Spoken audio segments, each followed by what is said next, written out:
From Chinese New Year celebrations to international airlines coming back to Las Vegas, our valley's in the midst of a rebirth of international tourism after 9/11. Plus, a deadly bombing retaliation and deadly shootings mar a day of prayer in Israel. You're watching Channel 8 Eyewitness News with Colleen May, neighborhood weather with Mark Pfister, and sports with Chris Maathuis. Channel 8 Eyewitness News, the news leader.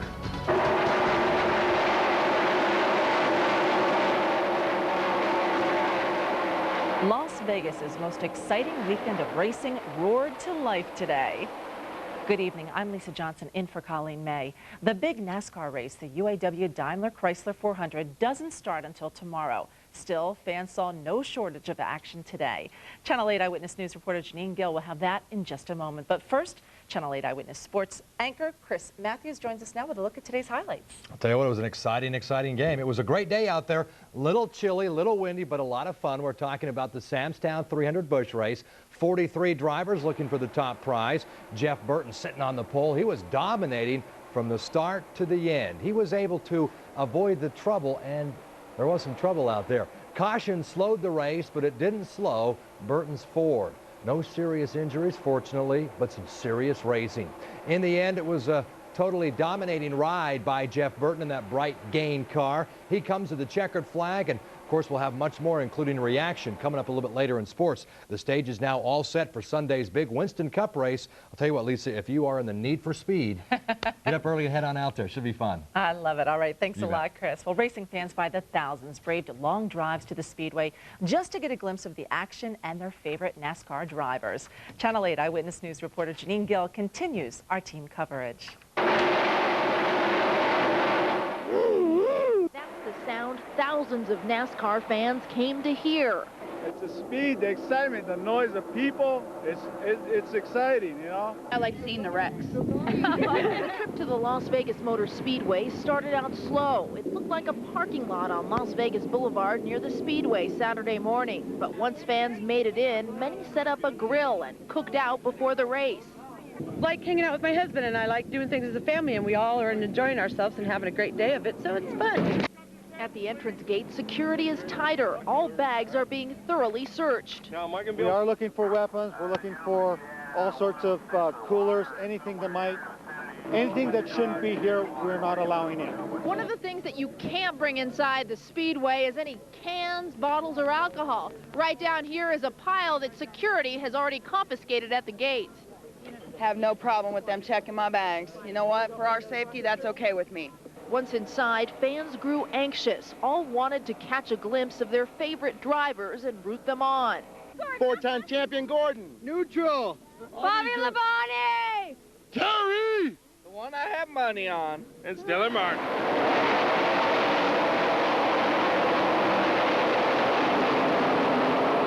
Janine Gill, Eyewitness News. And more than 130,000 people are expected to pack the Las Vegas Motor Speedway this weekend, and that means, of course, big business for local businesses. Area hotels and motels report being sold out for the weekend, with business booming at local restaurants in our area. Of course, our casinos and the Strip will see many of those racing fans as well. Also, keep in mind, traffic along I-15 near the Speedway will be slow going for the entire weekend. International tourism is coming back to life in Las Vegas. The events of September 11th kept a lot of the overseas tourists away, but foreigners' fears of traveling to America are apparently starting to fade. Channel 8 Eyewitness News is live. Yetta Gibson joins us from the Las Vegas Strip with more. Good evening, Yetta. Good evening, Lisa. Many international tourists who refuse to come anywhere near the U.S. after 9/11 say they're happy to be here and believe it's a lot safer now. We were scared about it, you know. So we saw that a lot of the people is worried about the future, the terror. Before September 11th, Hugh Hang and his friends visited Las Vegas every chance they got. This is their first trip back since last August. So we believe it is safe now. We feel very comfortable. Perhaps this is the feeling of many international tourists who are finally making their way back to the Las Vegas Strip.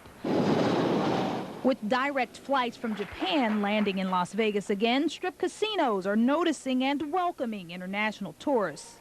On Chinese New Year, the Bellagio held this celebration, and the Venetian Resort has a new international partnership to attract Europeans and Asians back to Las Vegas. Good news for these tourists from London. Life has to move on. It's also their first trip back to Las Vegas since the attacks, but they planned their trip here this week and say they were never afraid of terrorism. Although we've got the greatest respect for everything that's happened, everyone that's happened, you know, you have to face some of the reality of it all and keep moving, keep going forward. Safety is the most important. We are very trusted in Las Vegas City in safety, and security. And that was Yetta Gibson reporting.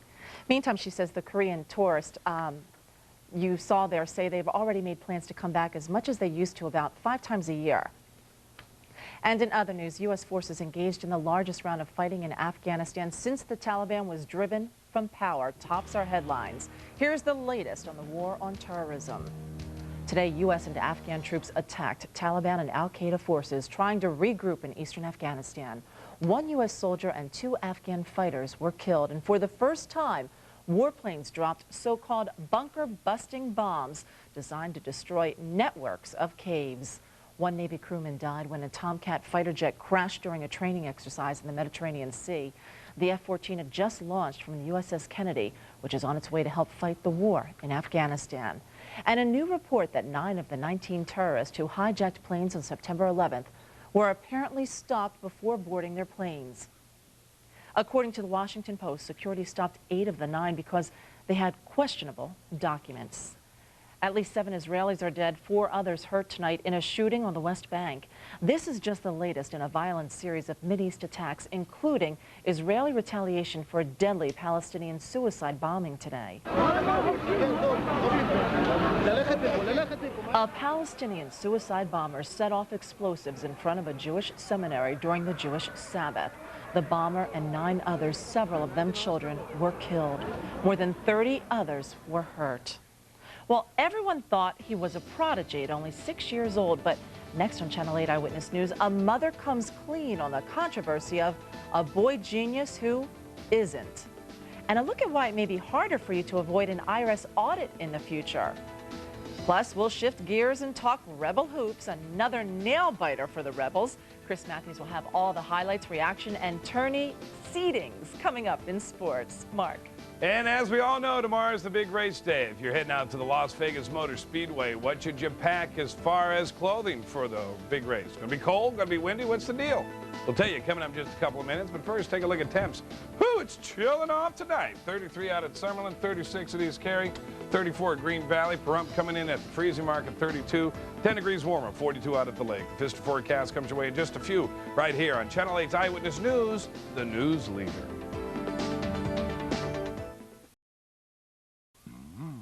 Channel 8 and its Community Pride partners proudly recognize this year's Portraits of Pride honorees, outstanding African Americans who are making a difference in our community. Dr. Porter Troutman, Victor Ingram, Sharon Dawson, Doris Femenella, and Dr. Eugene McGaugh. Portraits of Pride 2002, brought to you by Channel 8 and its Community Pride partners, Sunrise Hospital and Medical Center, Nevada Power, Findlay Automotive Group, and the Howard Hughes Corporation. A Colorado mother now says she's sorry for falsifying academic scores to make her young son look like a genius. Justin Chapman, now 8 years old, scored a 298 on an IQ test 2 years ago. But now his mother, Elizabeth Chapman, has revealed she faked the exam and other records. Authorities took Justin away after Chapman hospitalized him last November for what she feared was a suicide attempt by the little boy. Chapman said she came clean because she saw how it hurt her son, and she just wants little Justin back. Well, it's something to think twice about when you do your taxes this year. The Internal Revenue Service has hired about 1,300 more auditors. That could mean the number of IRS audits, which has been low over the past few years, could start increasing. While the agency has hired more auditors, the chances of an individual taxpayer being audited is still relatively small. To date, nearly 39 million Americans have filed returns. The tax deadline is April 15th. Tomorrow, the crew of the shuttle Columbia will dock with a Hubble Space Telescope for a repair mission. The astronauts will conduct 5 spacewalks to make repairs and install a new camera on the 12-year-old telescope. NASA considered scrapping the mission yesterday when problems with the shuttle's cooling system were reported. However, NASA says the system is stable and the astronauts are in no danger. Another big day for NASA. The space agency successfully contacted the Pioneer 10 spacecraft on the 30th anniversary of its launch. A radio telescope in Spain received a reply today to a message NASA sent the probe 22 hours before. NASA launched Pioneer 10 March 2nd, 1972, and to date it's traveled 7.4 billion miles. It is currently on course for the constellation Taurus, but we're told it won't get there for another 2 million years. Guess I won't be reporting on that. At first, fate dealt a poor pooch a rough lot in life, but it's amazing how his luck changed after someone threw this poor little puppy from a speeding car, but he's okay.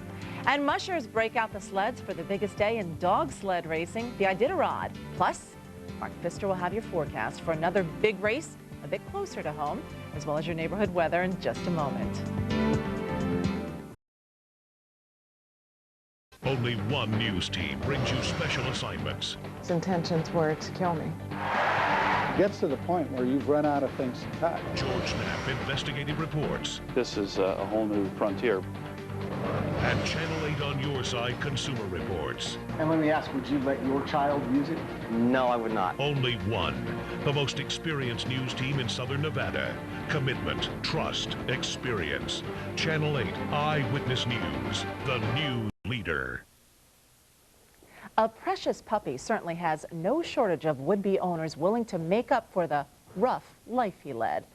This 8-week-old German Shepherd was thrown from a moving car onto a highway near Kent, Washington. A passing driver picked up the puppy and took him to the nearby police headquarters. Luckily, Road Rash, as he's now called, wasn't seriously hurt. Now police officers are lobbying to see which one of them gets to take the cute little Mr. home. Well, speaking of dogs, the Iditarod race starts tomorrow, but the dog sled race wouldn't be complete without today's ceremonial start to the festivities.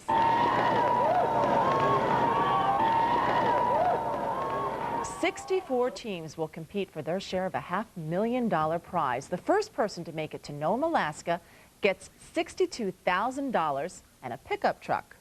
With a heater. An Alaskan team with a lot of veterans on it and that have been there before. And I expect that they'll get there again. Same as always. We're here to run a good race and pick up some money in Nome. Here's the history. The Iditarod commemorates a 1925 1,100-mile sled ride where a relay team transported diphtheria medicine from Anchorage to Nome. Well, NASCAR isn't the only racing going on this weekend, but it is the biggest event in our valley. And Mark's here to tell us how the weather will be for the big race tomorrow. Going to be a good day for the race tomorrow. We started off kind of windy today with peak wind gusts as high as 40 miles an hour here in the valley. That's not going to be a problem tomorrow. If you're heading out to the track, enjoy. Take the bus. Take the shuttle. That's going to get you there, pretty quick, and it'll get you home pretty quick. If you decide to drive on your own, go to the post office on the way in and get yourself one of them change of address cards, because dog sled in the desert might even be faster. So, you'll be stuck in a good bit of traffic with, how many people are expecting? 130,000 people. Wow. 15 degrees was the high today out at West DI. It was chilly today, much cooler this weekend than the time we saw you last weekend. 52 the high at North Rancho, 55 at North Las Vegas. The warmest, though, Windmill, right at 57 degrees. 57 the high out in Pahrump, 69 out at Death Valley, 55 at Mesquite, 43 at Pioche, and right around 48 in Boulder City. Here's what we're looking at now. 34 at North Jones at Doris Reed's Elementary School, 53 over 34, the high and low there today. 53 over 35 with the current temp of 35 out at Wengert Elementary School at East Sahara. Right at the freezing mark at Windmill, John Beatty Elementary School. That's where they started the morning this morning. Look, down to 31 now. So that's the official low for today from the John Beatty Elementary Neighborhood Weather Station. The high was right at 57. 34 at Sierra Vista High School out at Durango. 53 over 33, the high-low spread. Look at the peak wind gusts, 30 miles an hour. That's not going to be a problem tomorrow. Check out where our high temperature got to today. Remember last weekend we set a new record high? Look at it this weekend, 20 degrees cooler. 51 the high today. Normal is 67, so what's that, 16 degrees cooler than normal, way off the record of 82 back in 1967. 36 the low this morning. That northerly flow just continues to bring in the cooler air as high pressure kind of sits out over the western half of the United States. It'll keep our skies sunny tomorrow. Our temperature will warm up a little bit, about 10 degrees warmer tomorrow than what it was today. The wind will be down, and that'll make it feel a lot better. Nothing to show you on Doppler, just bone dry throughout the desert southwest. 4 degrees now in Denver, 22, 4. Yeah, 4 at Denver, 20 at Moab. Whose car? That's the Kodak car. 10 at Cedar City. High temperature tomorrow, 41 in Cedar City, 37 in Salt Lake, 61 here in town, 75 in Los Angeles, and 63 out in Phoenix. Yeah, who used to drive the number 4? Sweet. 32, clear and chilly tonight. Here, check this out, Chris. You didn't see this earlier. Made a little graphic here. Like this. Ooh, wow. The news leader. That's the Channel 8 Who's behind the wheel? Exactly. Who's behind the wheel? Who's behind the wheel? The general manager. Sunny and cool, 58 degrees for green flag weather tomorrow as they drop that green flag at the Daimler Chrysler UAW 400. Hopefully they don't add another sponsor because there's not enough room on the screen for it. 61 sunny and cool overall tomorrow. 63 out at the lake, sunny and breezy. And Mount Charleston 43 sunny and cool. For the week ahead, we bounce up with our temperature by the time we get to Monday. 69, 70, 72. What? And then 67 chance of rain on Thursday. That sounded like 69, 70, 70. Joker, and a triple. So decent weekend, maybe a chance of rain on Thursday. All right, thanks a lot, How about Mark. that news leader car? Huh? Racing, like Rebels, lots of sports. Well, I'll tell you what, everything's happening. The Rebels played their final regular season game tonight. Heartstopper again, fun game. We've got highlights, plus the tourney seeds are all set, and it's Speed Week in Vegas. Oh, the Samstown highlights and reaction from the winner right here on Channel 8.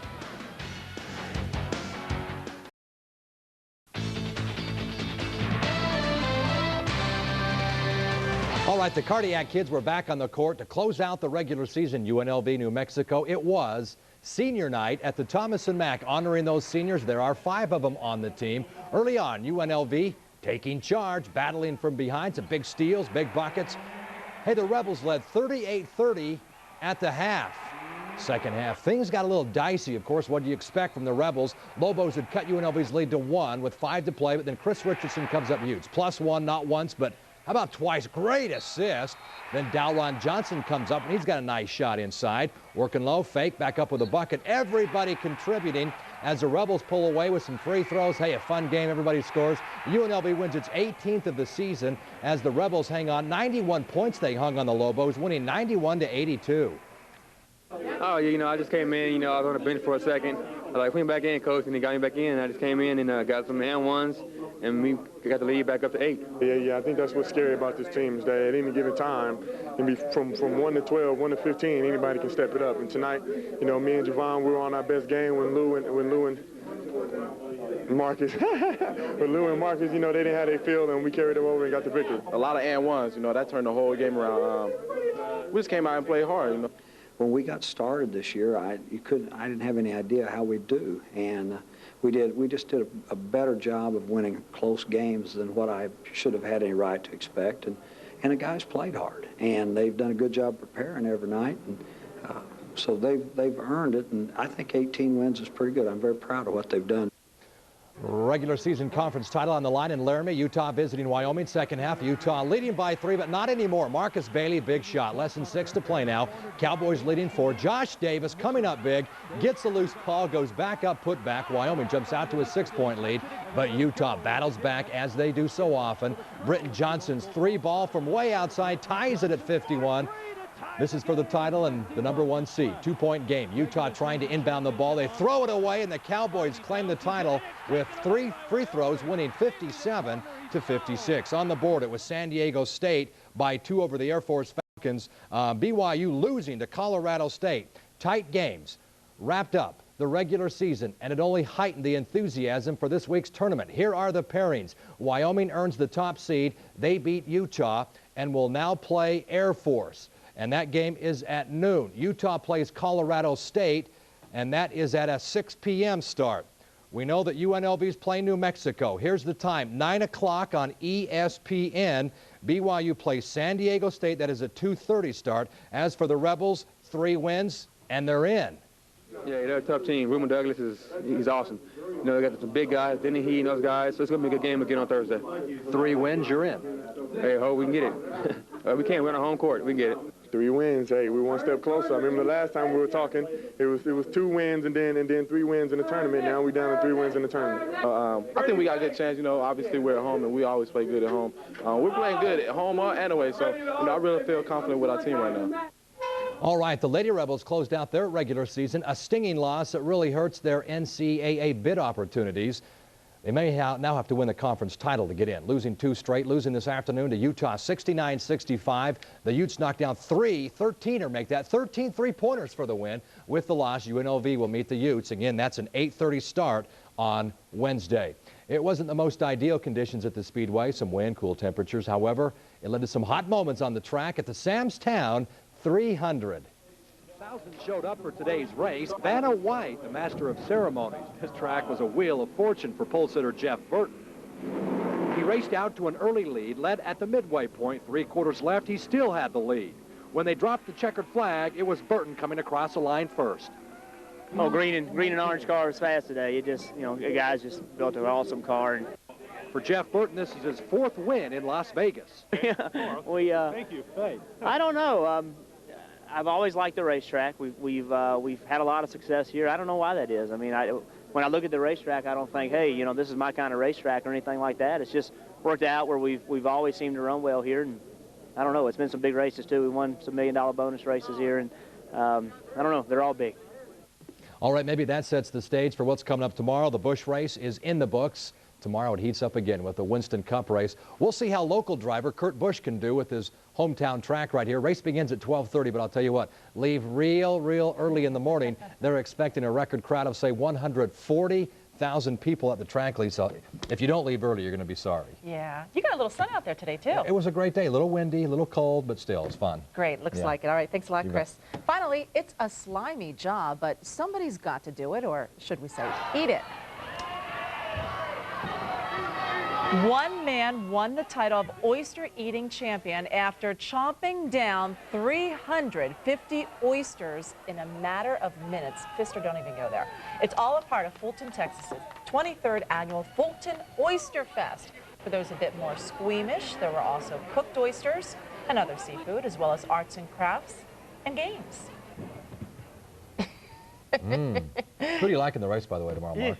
I'm going with the rookie who came in second with qualifying. Nelson, I think is his last name. I like him. You're a big NASCAR fan, aren't you? Yeah. I like both kinds of ways. I'm going with Tony Stewart. Who are you going to go with? I don't know. Jeff Gordon, you said. I think, because I think he's cute. That's it for us. Thanks for joining us. And his uniform fits so well. Good night.